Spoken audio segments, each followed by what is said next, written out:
देशभर सर्भर नचलेपछि सर्लाहीको मलंगवा, हरियौन र बरहतवा प्रशासन कार्यालयमा आज सोमबार नयाँ तथा प्रतिलिपि नागरिकता सेवा अवरुद्ध भएको छ।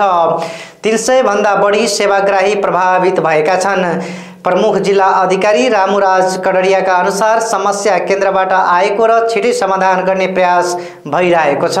लालबन्दी छौकुक शिव मन्दिर आसपासबाट प्रहरीले 38 किलो 890 ग्राम गाँजा बरामद गरेको छ। गाँजा ओसार पसारमा संलग्न हरियौन 1 का बद्री बहादुर श्रेष्ठ पक्राउ परेका छन्। एक अटो र मोटरसाइकल मार्फत ल्याइदै गरेको गाँजा प्रहरीले विशेष सूचनाको आधारमा नियन्त्रणमा लिएको हो।